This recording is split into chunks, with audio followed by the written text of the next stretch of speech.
What is up, you guys? Your boy Elafa is back with another video. The NBA draft concluded last night and I am here as an OKC Thunder fan to react to the newly acquired players saying Presti managed the draft last night. I analyzed the draft class and I reacted to who the OKC Thunder drafted last season, and we are back this year analyzing the 2021 NBA draft. As an OKC Thunder fan, I look forward to seeing what type of talent we have for our team now, and hopefully things will look up for our squad pretty soon. Before I start today's video, consider subscribing to the channel.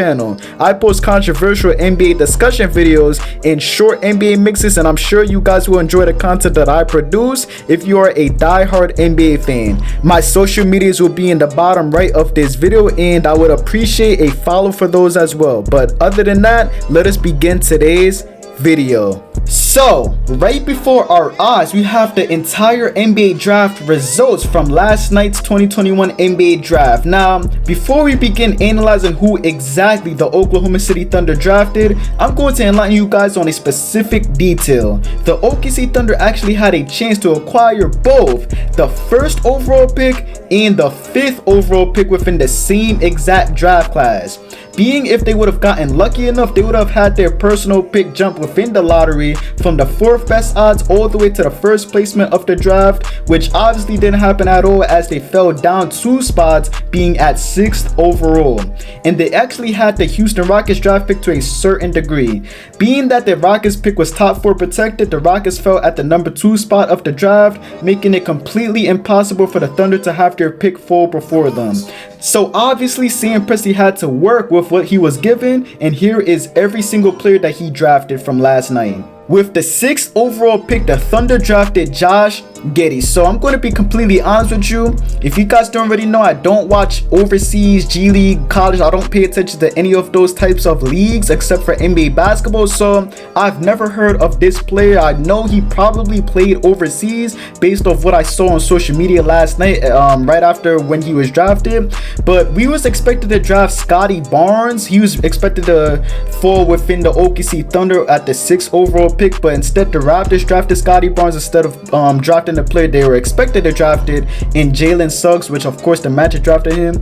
But I'm pretty sure he's a decent player. I know he plays like as he's like a point guard type of player, standing at a pretty tall height, I'm pretty sure, but we're gonna have to pull up his scouting report to find out more information about this player and see how he will fit with the OKC Thunder team in general when the 2021-22 season begins. And just a quick FYI, the Thunder traded some of their picks, so if you guys see me skipping something that says or revolves around the OKC Thunder within this list, that's because they traded those draft picks away, and it makes no sense to analyze it since the players that were drafted within those picks are not going to be present for the OKC Thunder team in general. But other than that, let's move on. With the 18th overall pick, the Thunder drafted Tre Mann. So I've actually heard some great things about this player. I'm hearing that he can be a great player, a great fit for this team, and I know he played for a college in Florida. I don't know exactly the college team name, but I know he played for Florida, but hopefully he will pan out well for the OKC Thunder in the future.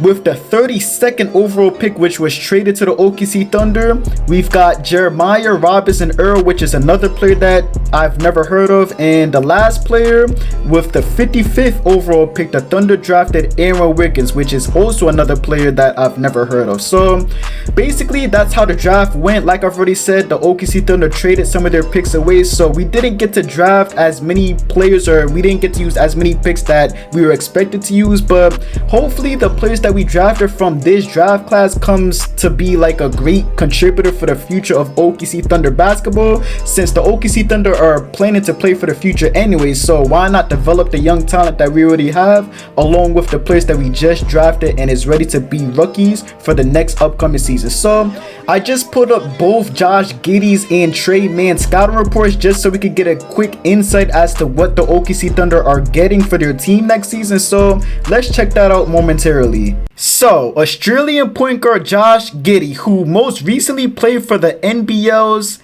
I don't know how to say that name. Somebody help me out there. But 36ers was selected by the Oklahoma City Thunder with the number 6th overall pick in the 2021 NBA draft Thursday at Barclays Center in New York City. And player Josh Giddey, position point guard, shooting guard, and he's 6'8", 8. Pro comparison, Ricky Rubio. Ricky Rubio is also a passer and he plays pretty good for his role. So maybe Josh Giddey could be somewhat of a similar version of Ricky Rubio, or possibly even better, and possibly shooting in the dark right here, turn into an all-star player. But this is how you know the game is evolving. There are more players playing the point guard and shooting guard position, being at or standing at a small forward type of height. 6'8" is very, very tall in my opinion for a player playing point guard and shooting guard. And it says right here, scouting report, an elite passer with 6'8" size.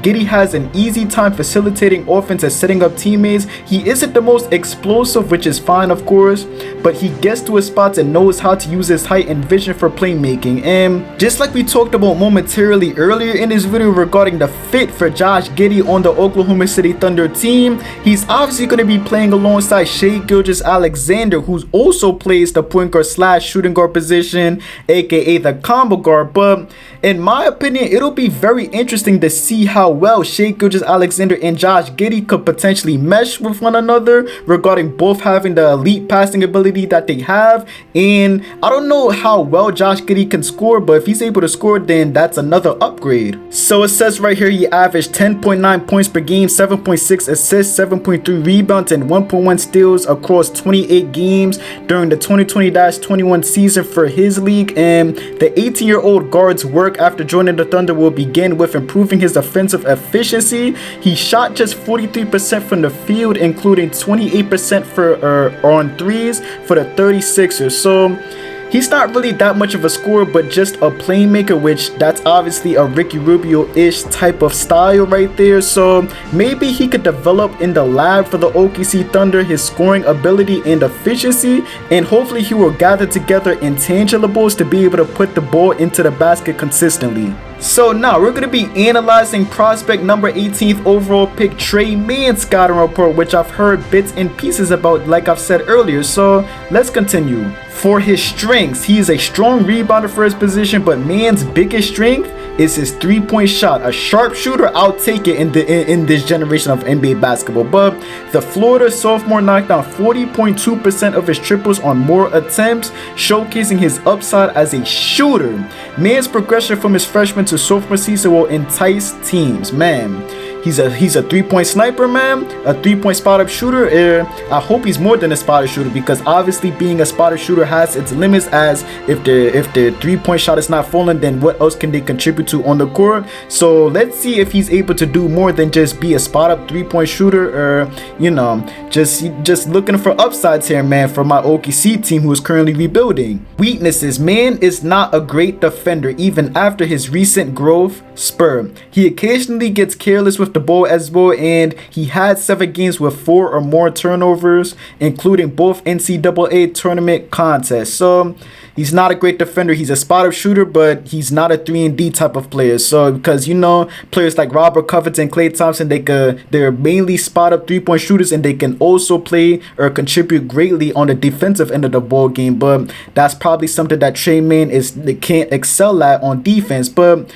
he's still young. Maybe give him some time to bulk up on his muscle to give himself more power and agility and defensive lateral quickness to be able to play better defense in the future. So they're saying his player comparison is D'Angelo Russell. So let's read. D'Angelo Russell is a good comparison for Mann. He has the skills and physical profile of the Timberwolves guard coming out of college, and the strengths and weaknesses are also similar, but maybe Mann gets into a less strenuous situation than Russell did with the Lakers. So obviously D'Angelo Russell around his rookie or sophomore year, I don't exactly remember, but one of those years he got traded immediately to the Brooklyn Nets, so it became a disaster, and Russell had to basically reshape his career on the Brooklyn Nets. I'm pretty sure Tre Mann is not going to be traded as fast, and he's going to have some time to feel comfortable and be in a great environment, rebuilding environment like the OKC Thunder. So maybe this fit for Tre Mann will be exceptionally well, and it says best landing spot right here. We're probably not going to be able to pay attention to that, as we've already seen that the OKC Thunder already drafted him. So, but other than that, both Tre Mann and Josh Giddey seem like they're going to be very promising prospects for the OKC Thunder's rebuild. They're probably going to take some time to develop their game to be somewhat great contributors, great enough to be within a championship environment team for the OKC Thunder, but hopefully things turn out well for these players in the future. Now, last but not least, we can't have a scouting video without reacting to some highlights. I put up a video by a YouTuber named Swish, including Josh Giddey's best plays in general. Let's check it out. Okay, so we got Josh Giddey right there. He has the ball right now. Easy transition dunk right there. So, as you've already read, it said he's not explosive, but he definitely got ups. Step back three. I don't think the scouting report said that he could, you know, dribble like that, but he could play make, definitely. He has great court vision on the floor, standing at 6'8" or 6'8" tall. And fun fact, before I put up this video, I was on social media and they're talking about Josh Giddey being a Ben Simmons with a jump shot. Obviously, Ben Simmons is a great player outside of scoring, but being a player on the caliber of Ben Simmons and including the jump shot ability, that's just something crazy. That's scary. Another dunk. Not explosive, but his vert is right there. His vert is up there though. And he knows how to be at the places at the right time. He knows how to move around. Got that block right there. Don't sleep on my man's defense. Got a shot, able to play make, able to have great court vision, and able to block shots from time to time. I don't think the scout. Oh, another one, another great block. But I don't think the scouting report really emphasized enough on his defensive ability. But this video is showing me right here that he can definitely get it on the defensive end of the ball game. Cross, Giddey. Yeah, so he's a 6'8" player, able to play on the caliber as a point guard. Like, I mean, we already know that a lot of players such as, or an exceptional amount of players such as LeBron James and others are able to dribble and play the point forward position. But Josh Giddey, man, looking like a promising young stud right here, man. I'm very excited. I can't wait till this season starts for the OKC Thunder. But other than that, that will conclude today's video. Sam Presti may have not drafted the players he was expected to draft, but that doesn't mean the players he did draft don't got game. I didn't analyze the other players he drafted regarding Aaron Wiggins and Jeremiah Robinson Earl to refrain from having a very long video, but maybe I'll take a look at them in a future video. Make sure you guys like this video and subscribe to the channel. I would greatly appreciate it. I'm out. Peace.